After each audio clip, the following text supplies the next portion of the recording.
Good afternoon and welcome to today's session on Building Smarter Teams for Recession-Proof Business for MSMEs by Mr. Jay Desai and Mr. Vishal Shah. I am Prasanna, co-host of the event today. Let me introduce today's presenter. Mr. Jay is an alumnus of IIT Mumbai and NIMS Mumbai. He has a vast experience working with top electronics and retail brands like HP, Panasonic, LG Electronics, Reliance Retail, and Onida, to name a few.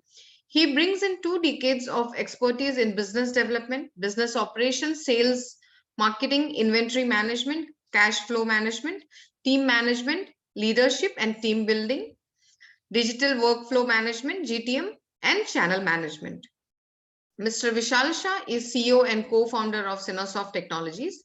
He is known as seasoned technology stalwart, an inventor of specific patented technologies, a writer, a serial entrepreneur, an investor, and most importantly, a go-to guy for MSMEs. This webinar is conceptualized for MSME owners under our popular webinar series, Building Recession-Proof Business. The speaker will discuss how to build smart ideas to build recession-proof business. The webinar will cover following topics: understanding the recession special MIS data points, basics of team building and team management, ideal work culture for smarter team building, smart technology for smart teams and operations, formula for smart team building. If you have any questions while you watch this presentation, kindly write in the question and answer tab in your Zoom login. The panel will take up the question at the end of the session. Alternatively, in case you want to ask any question in the end of the session, you may please raise your hand. We shall activate your microphone to ask the question. Vishal sir, can you please take it ahead from here? Yeah, good afternoon all. And thank you for joining us in this knowledge sharing session. And I would also like to thank Jay for agreeing to this session. We had a very good session last time about how to build recession-proof business. And this webinar is actually an extension of that particular webinar. So basically, how we conceptualize this webinar, let me give you a brief background. Basically, capital, technology, and human resources are what actually that build the business. And when there is a recession or when there is a adversity in the economy or in the business environment, we have limited control on availability of capital. We have the technology, what we have, we cannot really overnight change it. What we can play around or what we can actually manage is human resources. So if our teams are smarter in the times of recession, it can build recession-proof business for us. And that is what today's session is all about. And we are going to take it forward. Before we start with the content of this particular session, I would like Prasanna to launch the poll so that we understand the profile of our attendees better to make it more relevant.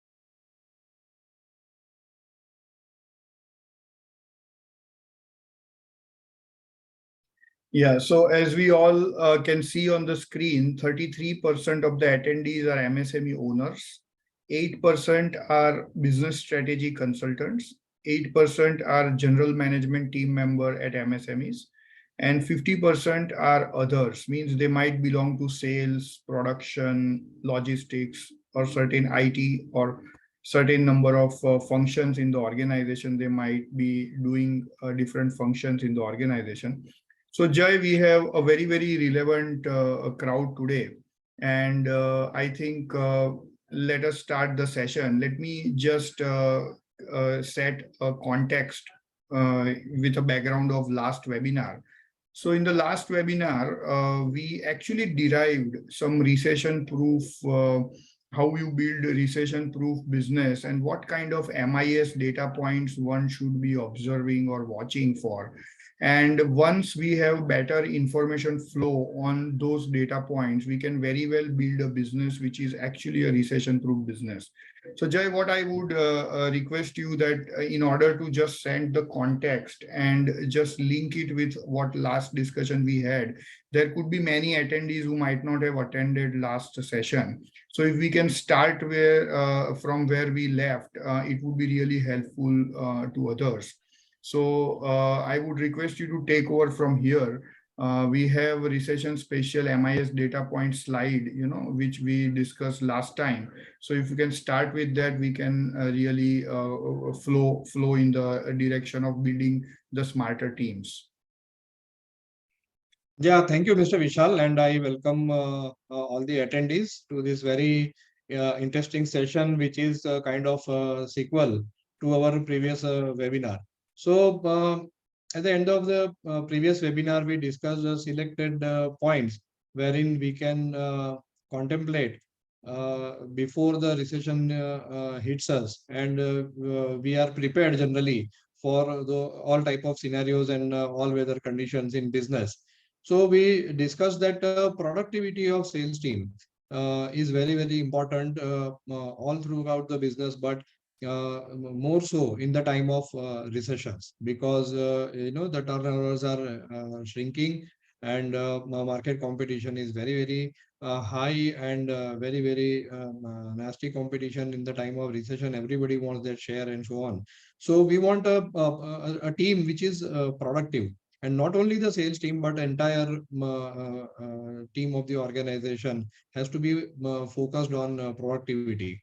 Then continuous expansion of customer base. So when we are doing good in the good times, good weathers, we should not only get settled with the business which is going on with the regular customers, but we should keep looking for expanding the customer base, newer segments, newer geographies, and so on.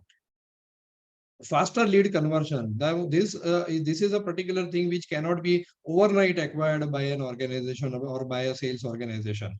This has to be a culture or a continuous process within the organization. This has to be a focus point in the organization, that there is regular reviews for lead conversion, and when there are not leads which don't get converted, the action plans has to be there in the place. Another thing which we discussed was channel development.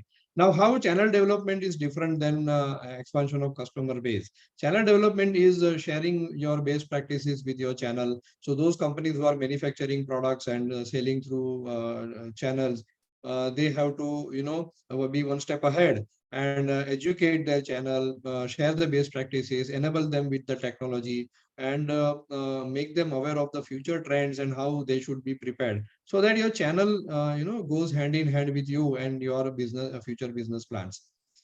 Precise target marketing. So when the times are tough, we are not making enough money, it is very difficult to spend on marketing, and somehow we decide that we don't want to spend on marketing during the recession time, but actually that is the time when your visibility is required to the target customers. So now in the time of digital media, there are a lot of possibilities available, where with a very focused funding or very focused budget, very less budget also, you can reach out to your target customers and you can be continuously visible to them.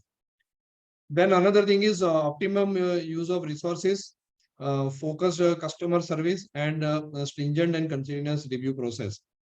These 3 points I am discussing together because service is one part which has to be up to the mark, and which has to be out of the world nowadays, in order to retain the customer. So when we are hitting with recession, if we don't get new customers, we are actually relying only on the existing customer base, and our first priority is to sustain the turnover. So if your customer service has been good in the good times, then your customer will give you repeated business even in the tougher times. And review mechanism is not only for the sales team, but for the entire organization. And in today's session, we are going to discuss about more. So from here, we take on to the point that all these points are understood. But when I'm dealing with my manpower, when I'm dealing with my human resources, how do I implement this in my organization, and what are the correlations, which is what we are going to discuss today. So can we have a quick poll to understand what our attendees, how do they connect with these points?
Yeah, so as we see the results on the screen, this poll is all about what is your wish list when you want to overcome the recession.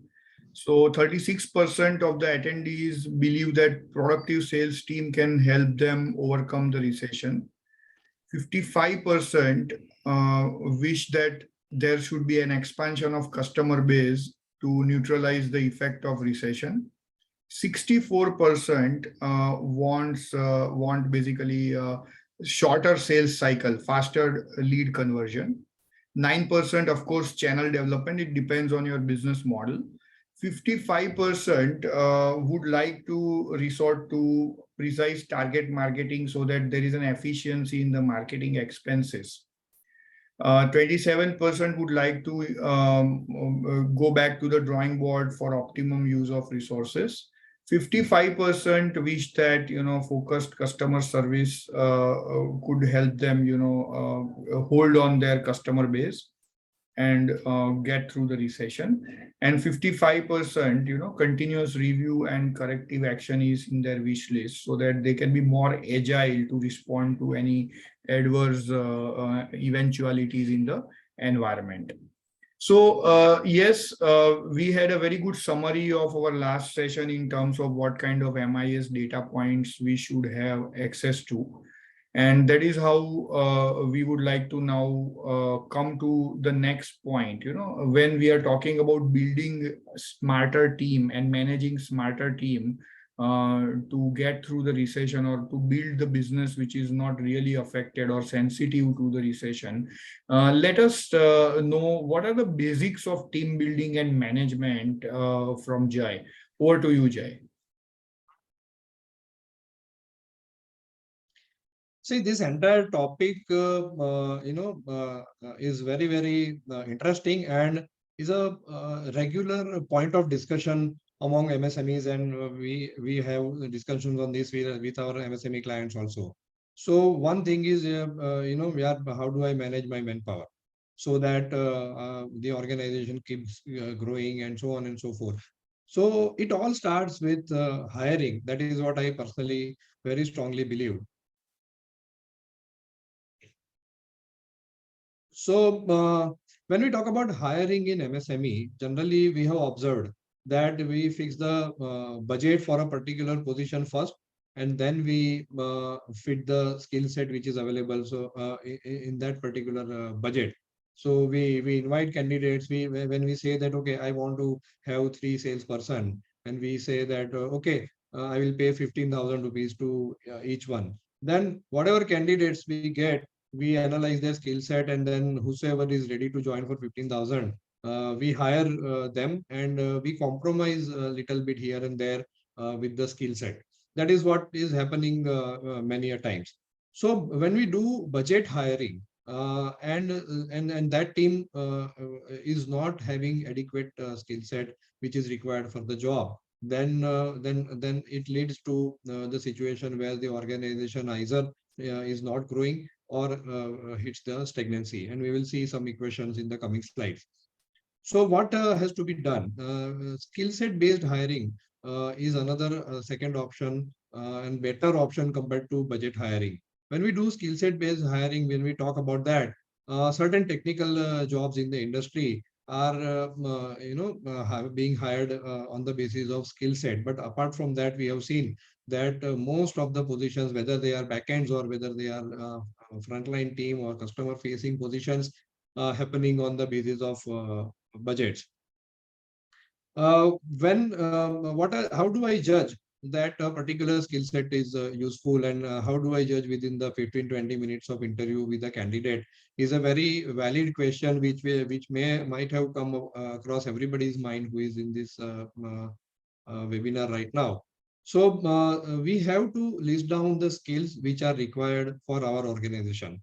There are, prescribed things for sales. It is a communication skills, grooming, so on and so forth. But as an organization, we can spend a little bit of time and decide that what are my target customers like, and to cater to those kind of target customers and their needs, what kind of team I should have and what type of skill set are required in my team.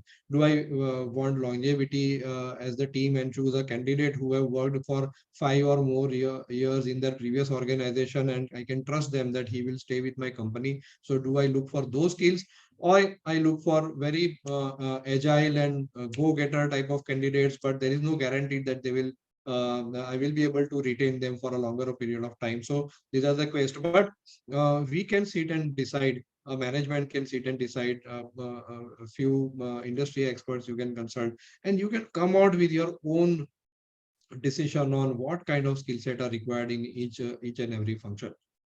So another thing is requirement based. So we are talking about recession right now, but there are good times in the market. Orders are flourishing. The China factor after post COVID and the government the action which government has taken. So there has been a little bit of more demand in Indian manufacturing sector and so on. So this kind of situation when comes and our business is growing, we are getting suddenly more orders. Our first reaction is to hire more people. So this is requirement based hiring. But then everything which goes up comes down, and so is the market.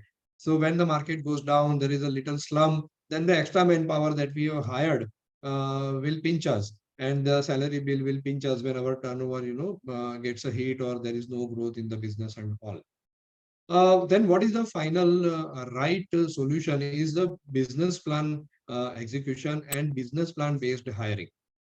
So as an organization, every organization must have the business plan for the year, running year, as well as at least one more year after that. So at least 2 years or minimum 3 years of business plan, a roadmap that from here, where do we want to go?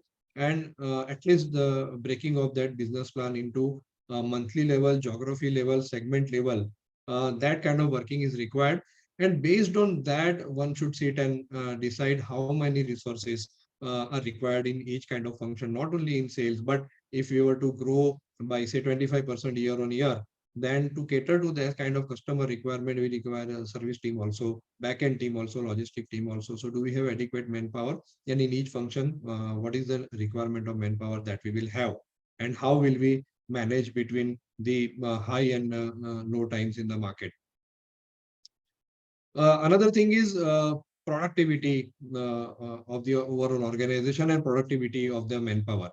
So when we say that let us not hire extra manpower during the high time, then what do we do? We should always, we personally believe that every organization have one or two people extra than the requirement in the system, so that there are no sudden shocks coming to the organization. Having said that, overall focus has to be on the productivity of each and every employee, productivity of each and every employee department, that how many people every function has employed, and what is the business contribution that function is doing. If there is a support organization, then what kind of support and how many type of customers they are catering to. When we talk about productivity, then what happens that if the overall culture of the organization is built on productivity, then with the surge in the demand and with the surge in turnover, those kind of organizations are better able to cater to the increased demand with the existing manpower, and there is no sudden rush and demand for hiring the new manpower. As well as when things go down, then the same organization will be able to do moderately well with the existing manpower. Then what are the things which bring productivity to the organization? It is not something which an organization can acquire overnight. It is not something where an organization can invest money and acquire. It is the culture which has to be built, and it takes a little longer time in the organization. But first is the skill acquisition. So we have to understand that whatever team that we hire, they come to us at a particular time in our organization life cycle with a particular skill set, and we hire them because those skill set or that person looks relevant or useful to the organization at that particular time when he or she was hired. And with the passage of time, with the passage of changing of market condition, every person, every employee needs to change their habits, working styles, skill sets, and they have to be trained. Now, skill acquisition is not natural to many people. So there are some people who, by the means of job and by the means of interacting with the challenging customers, they acquire certain skills which they did not possess earlier. But this percentage is very, very few. Other people have to be trained, and they have to be taught newer skills to cope with the newer market conditions. Efficiency improvement is very, very important when there are manufacturing organizations or factory side. This is a very common practice that there is a little more focus on having efficiency and power over production and so on. But when it comes to the support staff or sales staff, we generally are not able to judge the efficiency of a person and what is the end yield that a person is giving us out of that 8 to 10 hours of job every day. So for efficiency improvement, there are three things. One is the skill set, another is the intent of contribution, and third thing is the work culture of the organization. So if there is skill set issue, then a person can be trained. If there is a intent issue, then the person has to be counseled, or the employee has to be counseled, and or they have to be trained on the aspects like time management or productivity and so on. But if there is a serious lack of intent to contribution, then the organization has to look those manpowers in magnifying glass and think about changing that kind of people over a period of time. And most important thing is work culture alignment. It is important because the work culture of the organization has to be focused on accountability, as well as it has to be unbiased. Otherwise, people with better skill set will be very difficult to retain. This brings us to the part of retention policies of many organizations. There are incentives which are given to the production team also, as well as sales team also. So we nowadays see their organizations are focused on incentivizing people, but penalty seems to be missing in certain organizations. So when there is a reward, there has to be a penalty, and each and every person, each and every employee has to be made accountable and understand that there can be penalty for not doing what they are required to do. Now, how suddenly they will realize that I was supposed to do this, but I have not performed a particular function, and we will come to that how to build this productivity criteria and how to make it very, very easy for our employees to work on the productivity and accountable work culture. One area which is on the retention tools is training and development. So we all during our social meetings or gatherings with business people also, we must have come across this very common argument that are we a training school, or we keep hiring people, we train them, and somebody else picks them up at a higher salary. But currently, if you look at the scenario in India, be it any industry, be it any function, we are saying that लोग नहीं मिल रहे हैं काम करने के लिए, sales में भी आदमी नहीं मिल रहे हैं, और दूसरी तरफ हम कह रहे हैं कि there are unemployment. Okay, so there is no option for an organization to keep training people, so that at least you will be immune to those vacuums in your organization where high skilled people leave your organization. You are actually there is no void, because you have a habit of continuously hiring and training people, because this cycle in the economy is going to be continuous. We have an input to this, and we will answer your question in the question answer session, definitely. So now can we have a quick poll?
Yeah, so as we see the results on the screen, 54% of the attendees consider skill acquisition as a challenge when they are building their team or managing their team or trying to retain their teams. 60%, 62%, think that efficiency improvement is a challenge. 62% of the attendees believe that performance measurement itself is a challenge. If we are not able to measure the performance, how can we improve the performance? That's very, very genuine concern. 54% of the attendees, see that there is a challenge of alignment between organizationals and team goals. So that has to be a very, very cultural thing, basically. So yes, this is very, we are moving in a very important, relevant direction, basically. So what I would like to emphasize on is, nowadays business plan execution based hiring works the best. The organization should be ready to spend on training and development, as well as the organization should have adequate work culture. I think this is the best combination of work culture, the learning and development department of the organization, and the criteria for the hiring. This can really help. So if we move to the next part of this, which is impact of anomalies. Now we have understood the challenges, we face in, building the team. So there are anomalies, and what is the impact of these particular anomalies? It is very interesting. It is very interesting. And before I hand it over to Jay, I would like to mention there is a very famous reading, very famous short. I don't say it's a joke, but yeah, it is not a joke, but it is very humorous, Like there is a conversation between a CFO and CEO. CFO tells the CEO that you have budgeted so much for the training and development for the employees. What if these employees get trained and leave us? Then CEO asks him very simple question. What if we don't train them and they remain with us? So that is something, which is very, very relevant and kind of chicken and egg kind of, phenomenon. So over to you, Jay, on impact of anomalies in team building. Yeah, so a very good example you have given, Mr. Vishal. See, what happens is that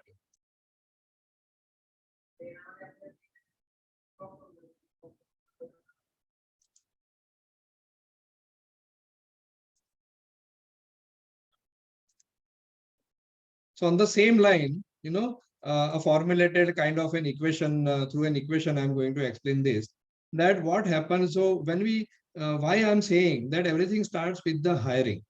And if there is wrong hiring, and because we are looking at the budget, I'm not saying that we don't have to be budget conscious, but there can be a planned way of setting the budget for the entire organization based on the business plan. But what happens when we do wrong hiring? And then that wrong hiring or wrong candidate in our organization is also not giving us any adequate productivity, because it is our culture that we give certain time, we are considerate, we are not in the hire and fire kind of a western culture. So a new joinee is getting time almost 6 months or 1 year depending on the organization.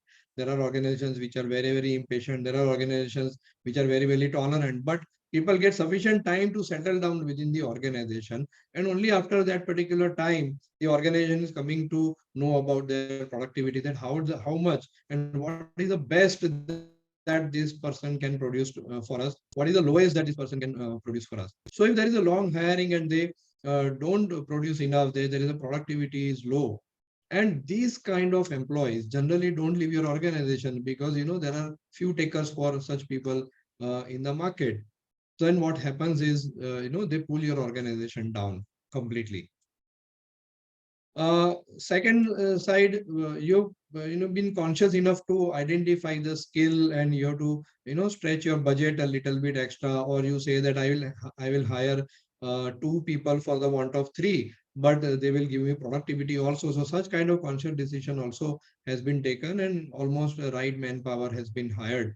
But if the organization culture is subjective, then these people don't get the opportunity to showcase their skills. They don't get the opportunity to take charge. They don't get the opportunity to take lead and bring results to the organizations, because they will be overshadowed by the subjective and biased work culture. So such talented people have to be compensated for their approach and result adequately. And when that does not happen, because there is an unbiased system, though the compensation is less, the employee has to feel that it is same for everyone. It is unbiased, it is neutral, and it is based on certain quantified process rather than the whims and fancies of the decision maker. So when this kind of work culture engages with highly talented or skilled people, then the retention will be very low, because market is always hungry for people who are dynamic and for people who have right skill set for the job.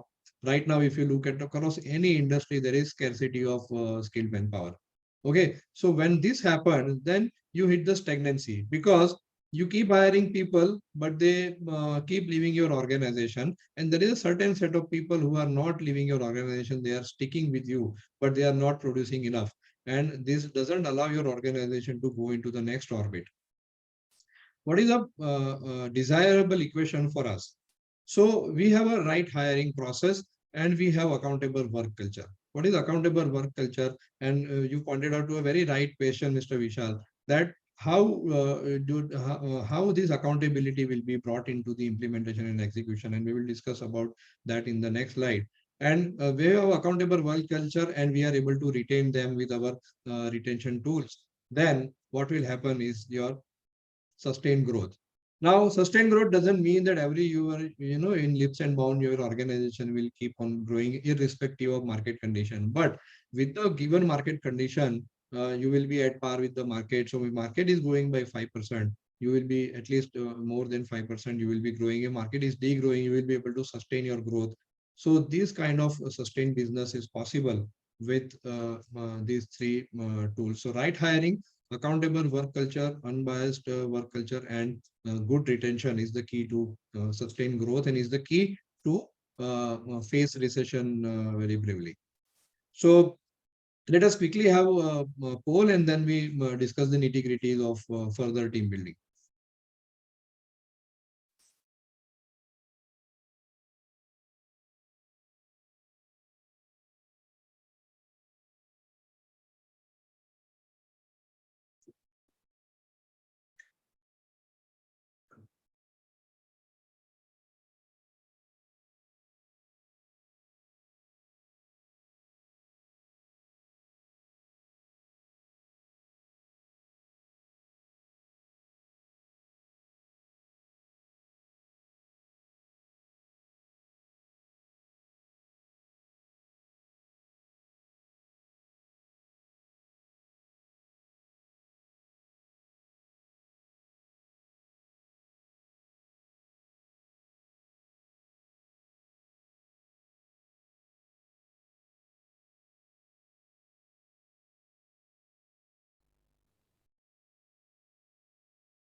So as we see the results, 17% of the attendees, think that their organization is in the vicious circle of wrong hiring, low productivity, and high retention, and stagnancy. Uh, 33% are in the circle of right hiring, lack of work culture, and low retention, and that makes them a training school also. And 50% are thinking that they are in right hiring, conducive work culture, and good retention. So I think there is something to take away for everyone. So we have a good mix of different work cultures, different hiring criteria, people who apply them. So I think this is a very interesting composition of the audience. So now let me go to the next part. So how the problem can be solved? One, we have to set right how we hire people. Two, we have to set right our work culture. And three, we have to measure, or quantify, the performance, or in very simple words, the organization which makes its employees feel successful every day. They have more motivated employees. They have employees who are, very open-minded, to learn new things. So the key is how you have a work culture which makes them feel successful every day. So I think let us discuss ideal work culture for smarter team building. Over to you, Jay.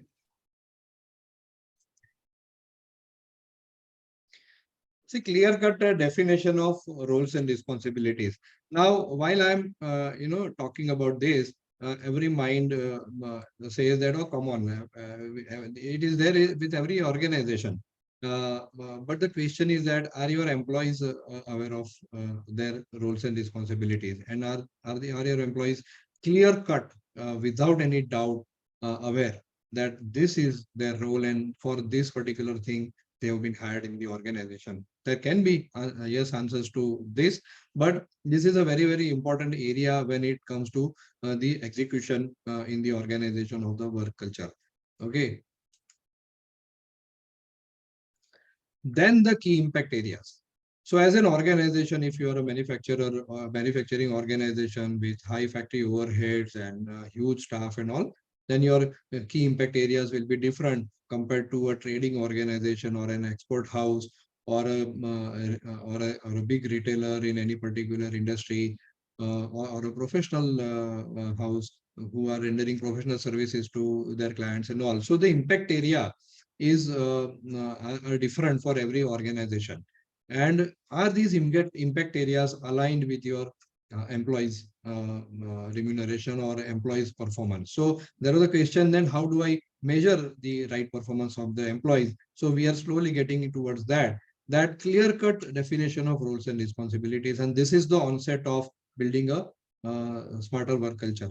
Now, what is the difference between roles and responsibilities and key result areas? For example, if somebody who is an accountant, then he has a plenty of roles to be performed as an accountant, as to account for daily expenses, doing the entries in the ERP, or he or she is given the assistant, then that assistant has to do all the voucher entries, so on and so forth. Apart from that, he has to interact with the started accountant, follow all the taxation norms, GST, TDS, and so many things. Okay, whereas the salesperson will have a complete roles in their hands. So are these roles clearly defined? So these are the roles and responsibilities for which a person is hired. Okay, and key impact areas are the areas, if these areas, if an employee is working on these particular areas, then together there will be an impact on your organization. For example, let us talk about cash flow. So nowadays, cash flow, organization profitabilities somehow are good, and cash flow is the problem, because there are a lot of industries, for example, textile, who work on the very large payment cycle. Okay, the cash flow is a problem, and then half of the year you have to keep inducing funds, and only once or twice in a year you are getting the payment. That is the dynamics of textile industry currently in India. So And likewise, the other industries also have shorter or larger payment cycles. So if cash flow is the parameter which is impacting an organization, then what can be key impact areas for its employees? Now, there is a salesperson. So the key impact area for the salesperson should be collection, or should be timely collection, or should be collection in proportion to sales. Then there are a lot of ways in which we can decide the key impact area of cash flow for a salesperson. Is that enough? So if my salesperson all are focused on collecting the money, then if you demand so much of money from your customers, generally the sales team has a feeling that customers will switch to other suppliers or other manufacturers who are giving higher credits in the market. So, so there is another function which is called account. So accountant also has to have a key impact area in his performance measurement, which is called the cash flow. Now, how these two can work in tandem with each other. So accountant has to do a lot of facilitation work or a lot of supporting work for the clients, giving time, issuing timely credit notes, applying ledgers, reconciling with the accountant of the party, supporting the sales team when they are asking certain details. And there is a lot of things which an accountant has to do. A lot of things a service person can do. So timely answering the calls, or timely solving the service issues, or supplying the spare parts. So this is how the functions are linked with each other, and every function has to have a key impact area of cash flow in one or the other forms. Okay, and once these key impact areas of the organization are derived and linked with different functions, and everybody works on them, then as a result, the overall organization will key impact areas that they have to bring a result to these particular areas, and all other activities they have to perform because their role is to perform those activities. Okay, so this is how these two are different. And then the key impact areas can be measured at a timely interval. There are very, very simple methods through which you can monthly do the scoring of your employees, and you can do a monthly performance measurement of your employees in a very, very simple manner through key impact areas linked with the organization goals. Minimum overlapping of work. So one of the, we have observed one common mistake which is done by a lot of MSME owners is to give multiple responsibilities to one person. While there is nothing wrong in extracting maximum, but having a mindset that a person has to do multiple things, but not being aware that this can be an excuse for the employee also for not performing anything. कुछ भी एक चीज भी ठीक से नहीं करने का excuse बन जाता है. So जब ये पूछेंगे कि ये सर मैं ये कर रहा था इसलिए ये रह गया, ये कर रहा था इसलिए ये रह गया, or quality of work will be different when you give multiple assignments, multiple functions to a single person. We have come across cases where salespersons are giving lapping kind of a customer. So one customer is being catered by three salesmen or one salesman. Everybody is using organization resources to travel to that particular geography, and what ultimately they are bringing back to the organization, nobody is measuring. So this kind of overlapping, there is one way of thinking कि मैं उसका मेरे को पूरा पैसे का मेरा return मिल रहा है, but it doesn't happen that way. So when we define roles and responsibilities and key impact areas, we have to ensure that there is minimum overlapping of work between two employees or more employees. In order to ensure that these things are happening, in order to ensure that only by defining key impact areas, you will not get the results, but you have to set a very, very robust and real-time review mechanism. I'll talk about 4 things about any review mechanism. Those organizations who are having the review system in their organization also should note that a review mechanism has to be, first feature of a review mechanism is to be regular with the reviews. So 1 week the review has been taken, another week there is no review because some other organization priorities. So generally we compromise reviews because of other business priorities or customer meetings, and there are a lot of excuses which we give ourselves, even as the owners of the company also, and managing staff also. So review has to be built as a culture that there is no exception to review. if on a particular day and time it is decided a particular function will be reviewed by its superior, then the organization has to understand this is equally critical work and contributing work to their organization. Second thing about reviews is they have to be unbiased. So a particular set of employees are doing good, or right now in the span of last few months they are performing good.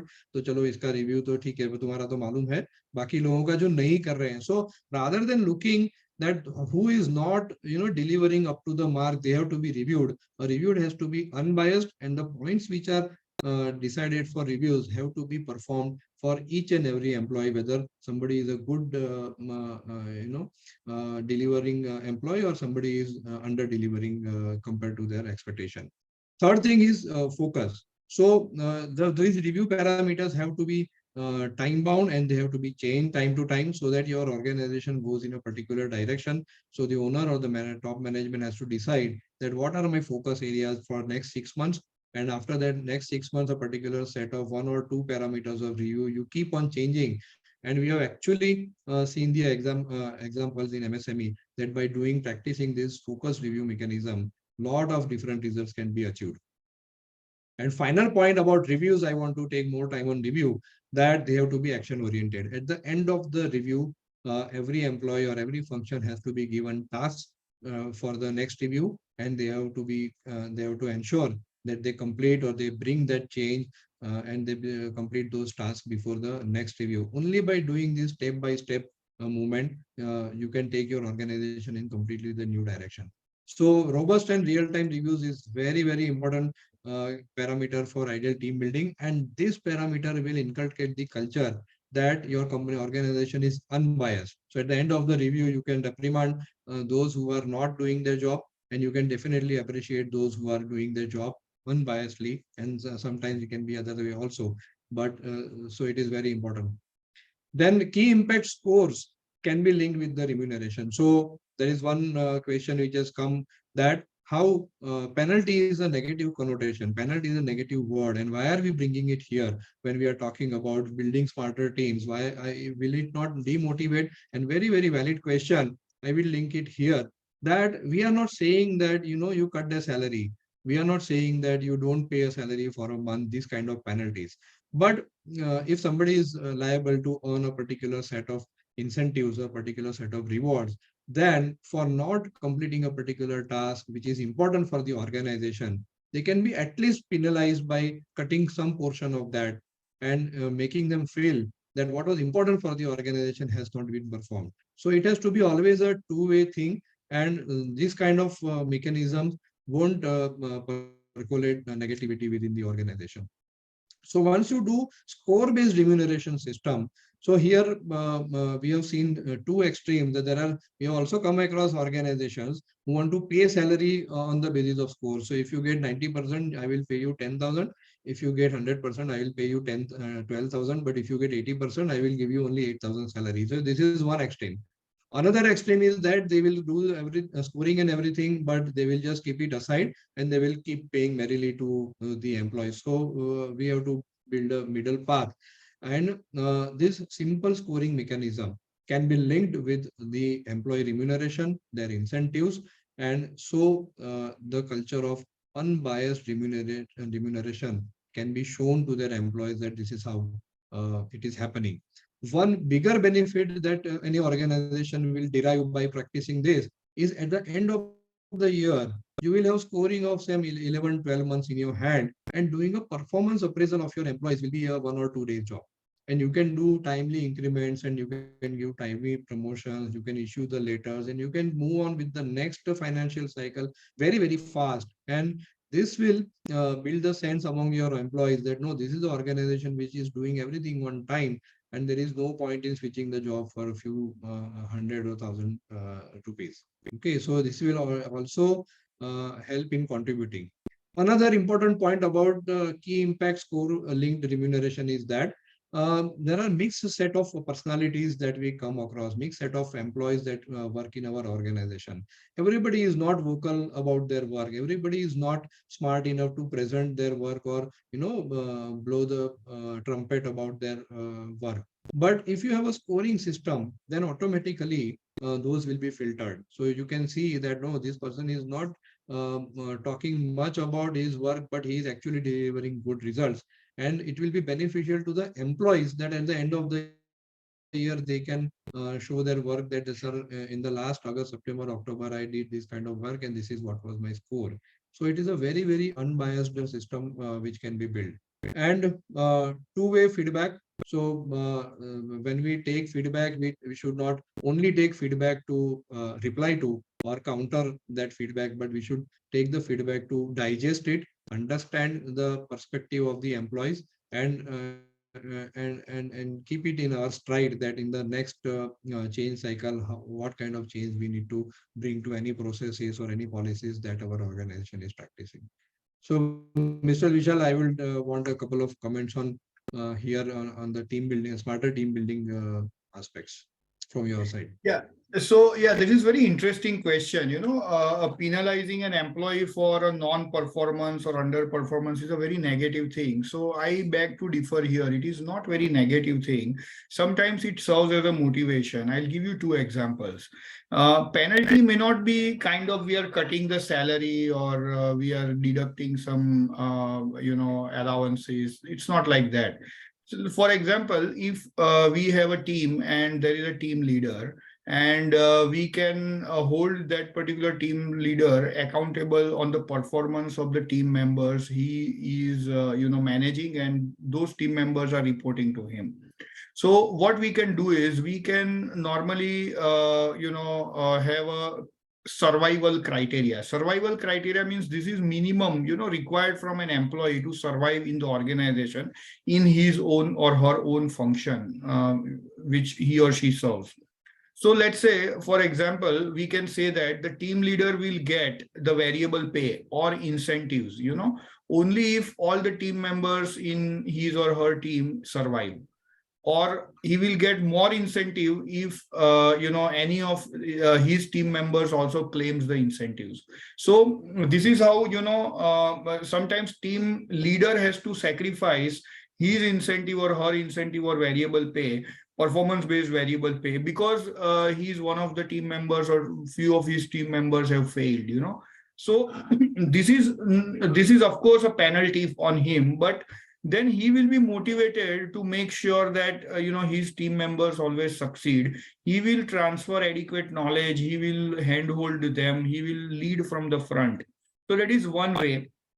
Another is we can also benchmark, we can also benchmark, set some benchmarks, and then we tell the people that this is the benchmark we want everyone to be.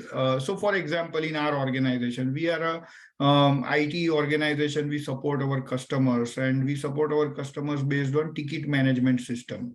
So a support desk agent, who is working 8 hours a day, we benchmark that at least he solves 8 tickets in a day. Okay. He solves 8 tickets in a day. So that is a benchmark. Now, let's say there are people who who solve 12 tickets or 15 tickets in a day, and there are people who solve 4 tickets or 5 tickets in a day. So when there is an appraisal, we can give them above average appraisal, those who are above average in their performance. And those who are below average, we can tell them that your appraisal will be only nominal. You go through these training programs or counseling programs. You make sure that your performance is up to the benchmark. So in that case also, it is not a penalty, but yes, organization holds something on the employee, so that employee feels that if it's not like a government job, whether you do or not, your salary will be credited. Of course, salary is credited, but when appraisal happens, those who perform better, those who are more open-minded, get better appraisals, and those who do not don't get better appraisal, and that is a penalty for them, and that might motivate them to compete with the better people in the organization, and they also improve their performance. So these are my 2 cents to this topic, actually. Yeah, so we can launch the poll, I think. Prasanna, can we launch the poll, please?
So as we see the results on the screen, I think 83% of the attendees believe that clarity on roles and responsibility will contribute immensely to have ideal work culture.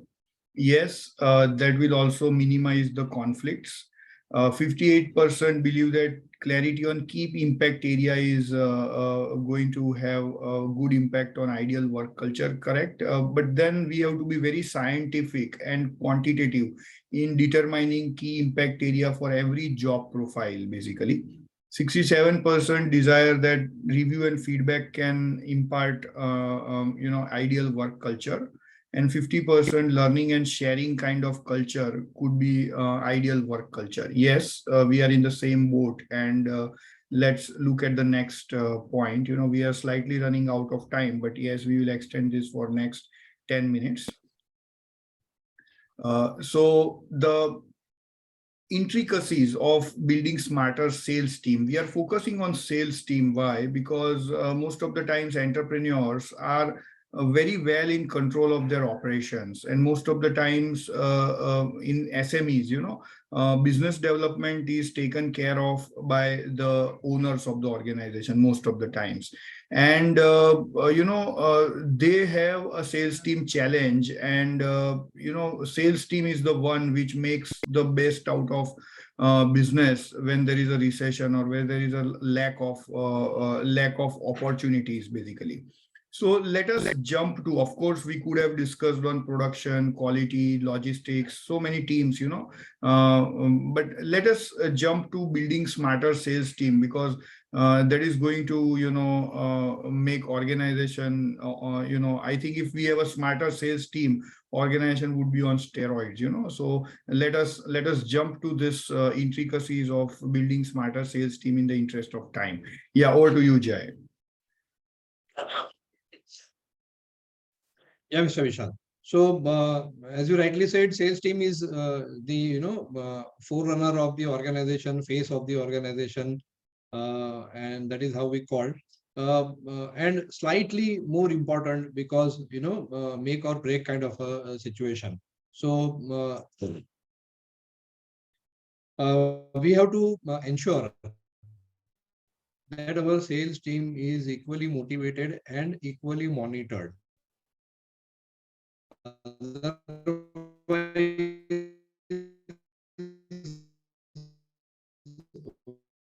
What will happen is that investment on whatever you invested on building sales team. Points.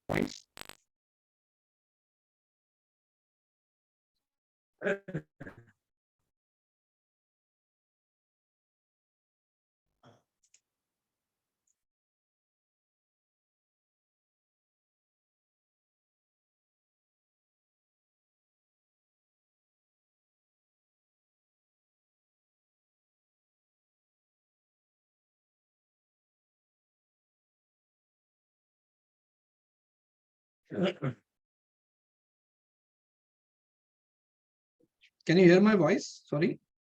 Yes, we lost you for some time, but now it is okay. So you want to load the next point on the slide? Yes, because it was not coming. Yeah, I think I have So loaded there are all the points. Yeah.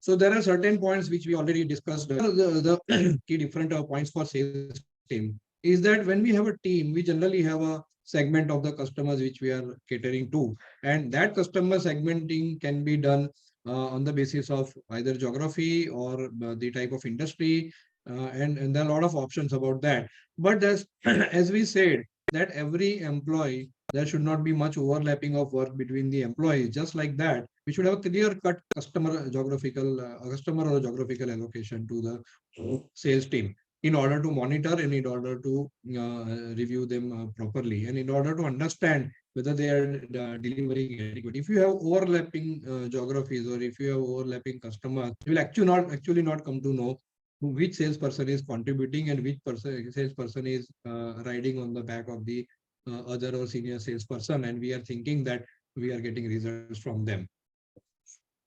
Another important thing, there are certain organizations, there are certain owners who think that once they, gradually grow in the turnover, reach 50 crore, 100 crore or so, there has to be hierarchies like the MNCs and so on.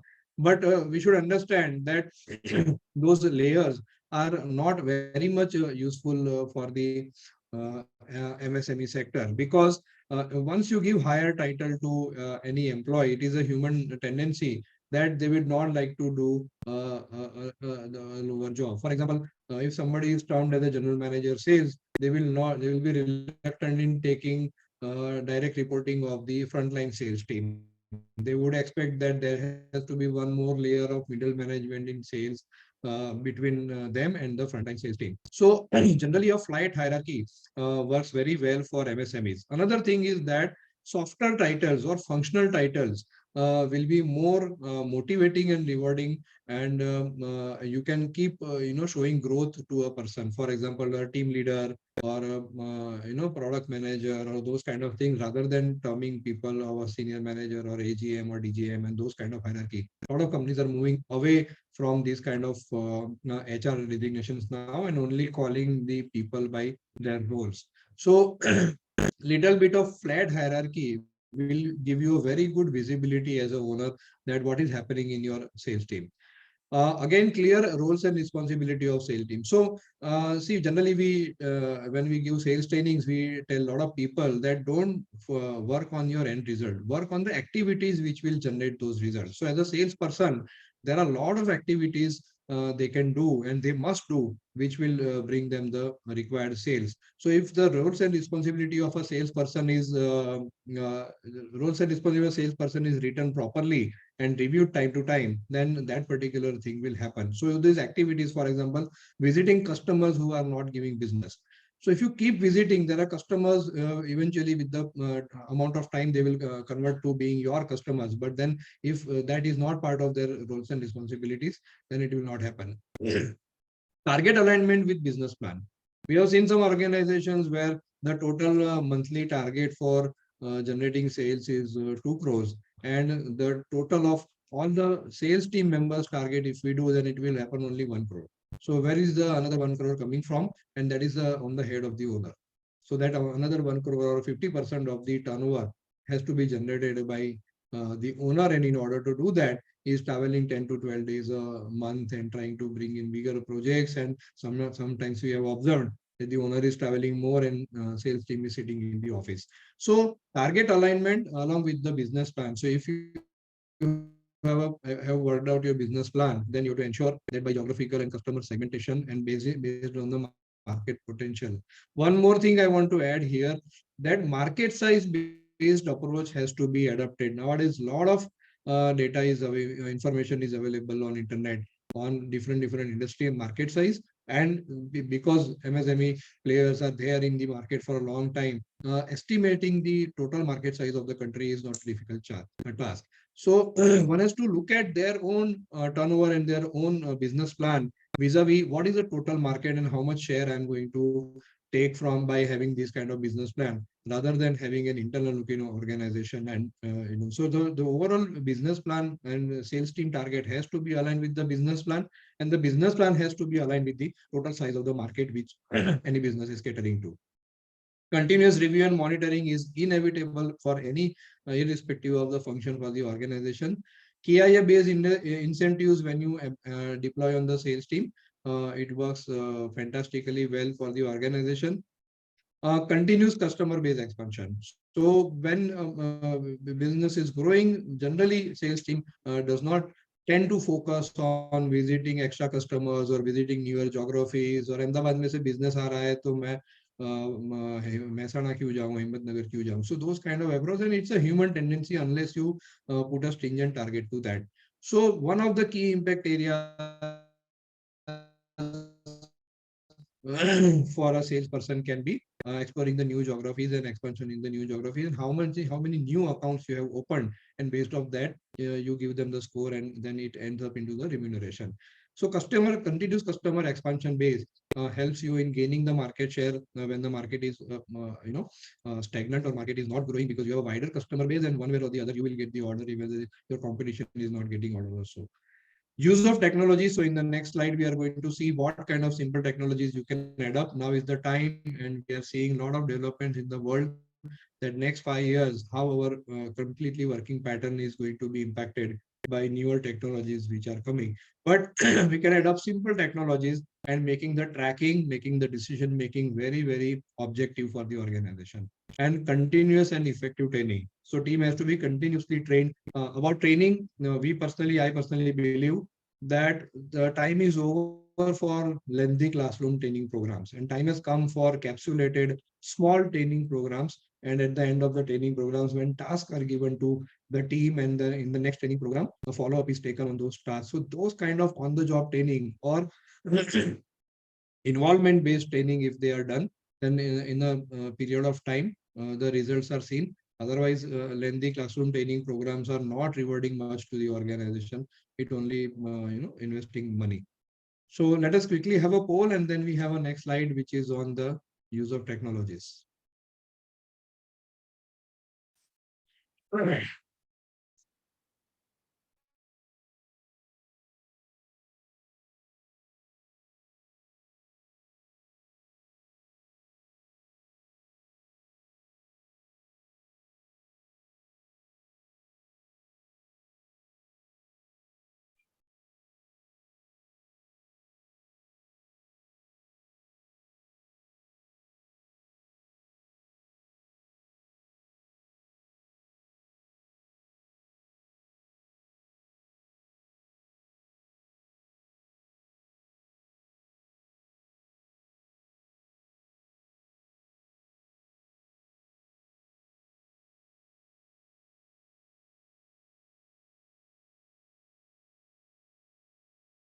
Yeah, so as we see on the screen, Jai, it was a good decision. We jumped on sales team's smartness, Yeah, 90% of the attendees believe that if their sales team becomes smarter, it will impact the organization's overall growth immensely.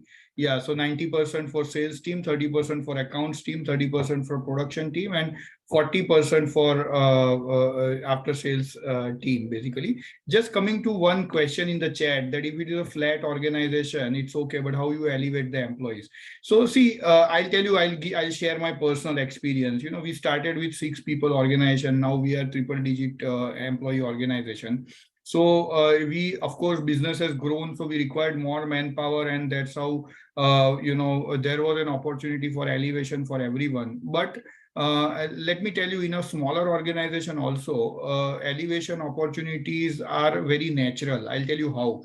If the owner of the organization or the management of the organization is inclined towards delegation, and if they believe that anything which the team can do, they should not be doing, and accordingly that culture percolates to the lower end of the team members. And if it is decided that with every appraisal, every employee will take 3 or 5 more responsibilities in that year, and as they assume more and more responsibilities, they would come up and tell you that they will require more manpower. And then that manpower can be deployed under that particular employee. And that is how that employee naturally gets elevated. And how you name that particular position or designation, it is up to you. But of course, in a flat organization, there is an opportunity of elevation by delegation.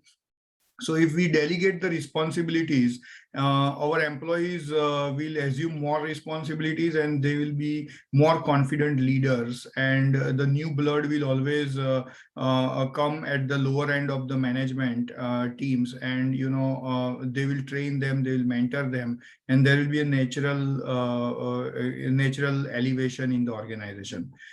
Yeah. So we move to the next slide. I think we are left with 2 more slides. So Jay, we need to finish it in next 5 minutes, So I think over to you. What kind of technology can help, achieve better work culture and better hiring? Yeah.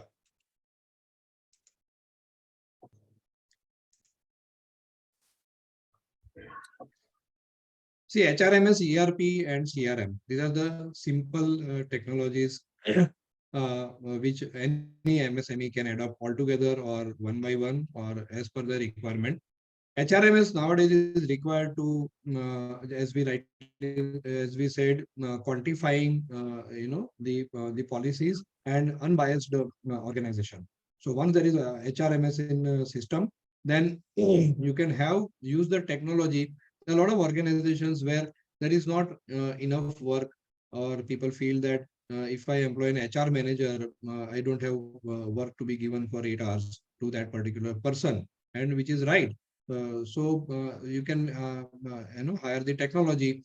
There are HRMS systems which can record your attendance. We can manage the leave and all, and one person can be made responsible for approving them. At least it will bring a culture to the organization that when somebody wants to take a leave, it has to be first applied, then given the reason, and then there has to be logic. Plus, there will be a quota beyond which you cannot take leaves, and if you keep taking leaves, there will be penalty. So those simple things can be achieved if we have a tool like HRMS. Many organizations must have ERP.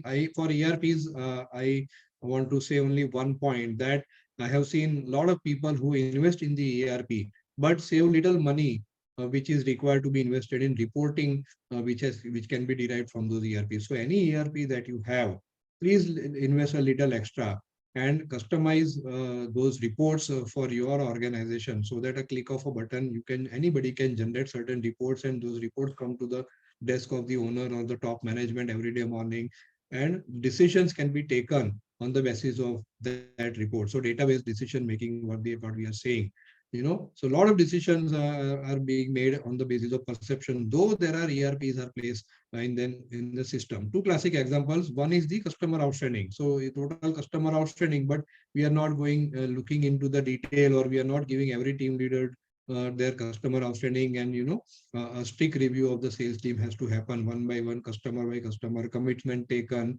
and then tracked. And another thing is the inventory.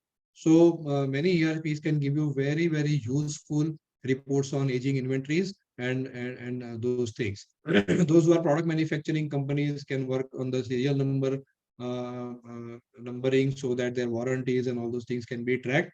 But generating simple reports from your ERP can take you a long way, and that's my promise.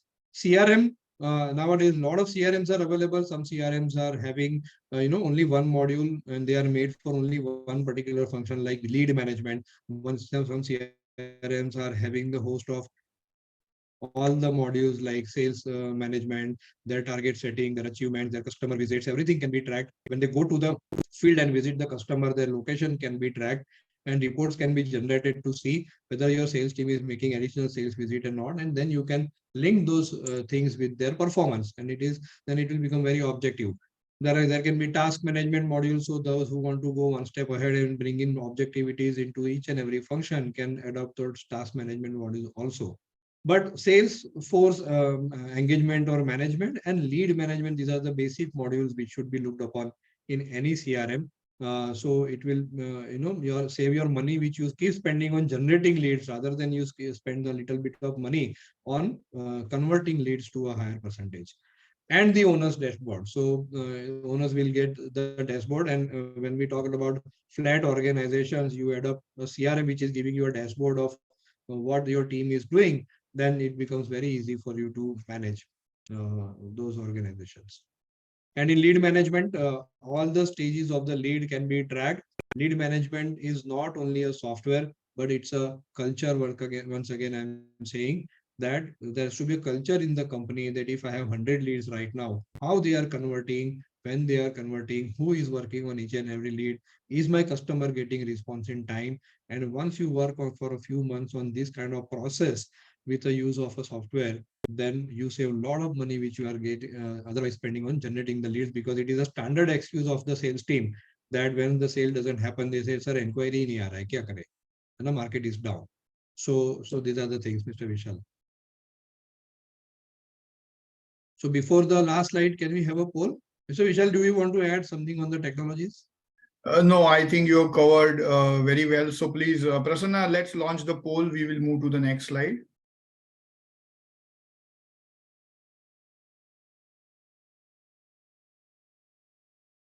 So this poll is just to figure out, what do you think about your technology adoption? What is your level of technology adoption in your organization?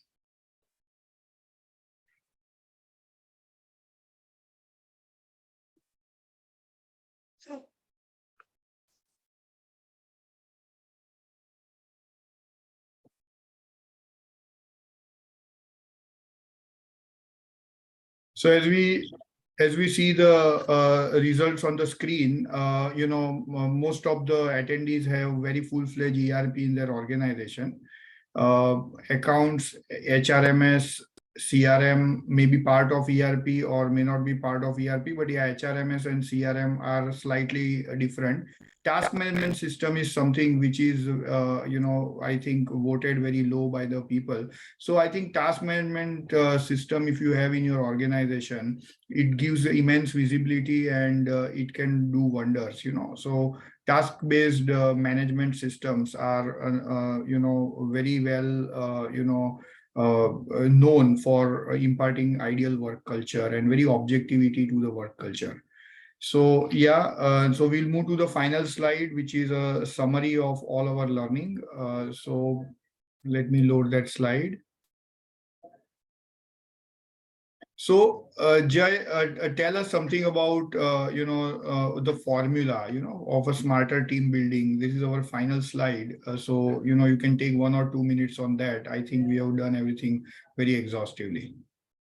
So smart team building, we had already discussed about hiring, productivity and retention, but this will start with diligent business planning. So little more little more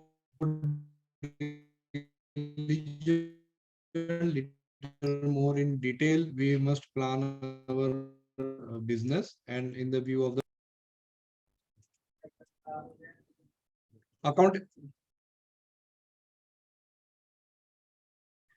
accountable work culture is something which we need to build to get the result and the productivity, and to be always prepared for good and bad times in the market.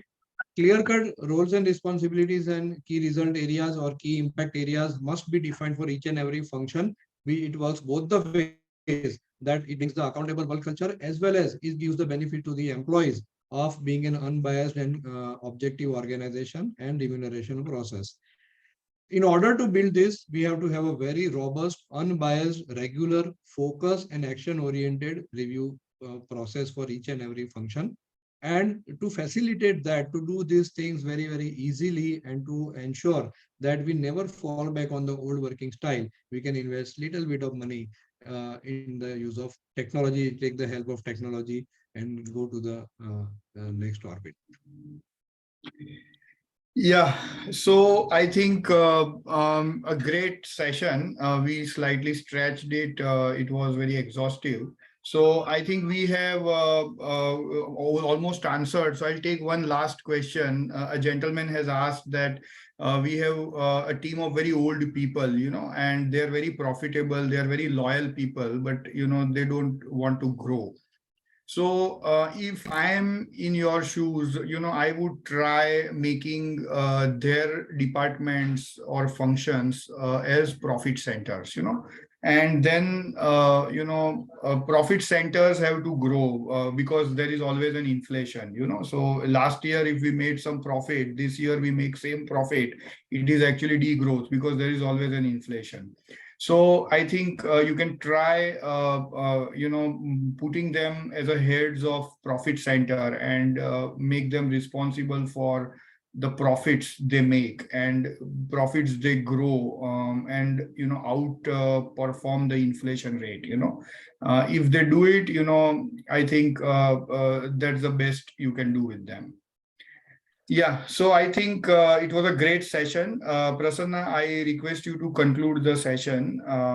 I hope everyone had good knowledge takeaways from this session. And it was also a very learning experience for both of us while answering your questions, because they were very real world questions. Yeah, thank you, Jay sir. Thank you, Vishal sir, for such an interesting and interactive and insightful session for all of us. I request you all to fill the survey form, which you will get at the end of the session, to give us your valuable feedback. On behalf of Synosoft, I thank you all again. Thank you. Thank you very much. Thank you.